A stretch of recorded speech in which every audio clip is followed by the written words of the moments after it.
So, we all know Pokemon Snap, the classic Pokemon photographic game. But have you heard of its pre-release version, the one that was planned on the Nintendo 64 disk drive? Yeah, me neither, and that's what we're discussing in this video. Let's start right away with something that everyone watching this video at least somewhat now knows, the music. And some of you may be asking, what the fuck are you talking about? We don't know shit. Actually, you do. The music that's playing in the background is cut Pokemon music.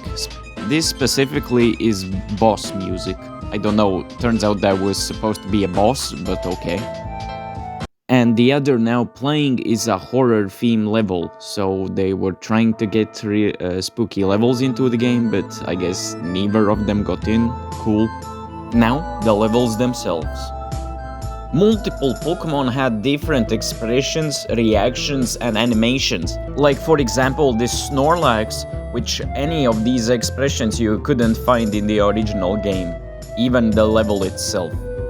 Also, this Pikachu is probably in the same environment as that Snorlax, but these reactions are different compared to the final game. Now the HUD itself is also different. The number of photos you can take is different, being on the left side instead of the right, and the film roll is slightly taller. And the main takeaway is that in that build you could take only 6 pictures, at least based on the HUD. Here is also the screen that you see at the end of the levels after taking all the pictures. This is much more different than the final design, as you can see. The same goes for the camera check, or where you pick your pictures to send to Professor Oak.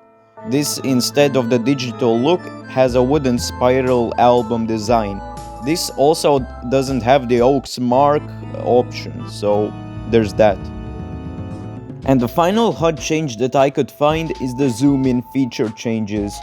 This early version originally didn't have the red dotted marker, which helped line up the pictures better.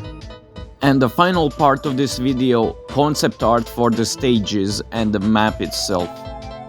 Starting off with the first concept art, we got the river stage. Kinda looks like the place where you beat Milotic in New Pokemon Snap.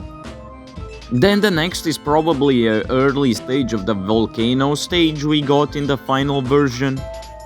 Here we got concept art for the cave stage. I don't know why the Weepinbell is there. And it looks like the tunnel was a two-parter or a much longer stage than we got in the end. Here is also art for a tunnel stage. And lastly, a early design of the map itself. So, what do you think of all the early stuff that was cut in the end for Pokemon Snap? Would you have liked for some of the stuff to get into the final version? Or it's better that we never got it? I would like to hear your comments about that. But otherwise, that's all, I'll stop for this video. See ya!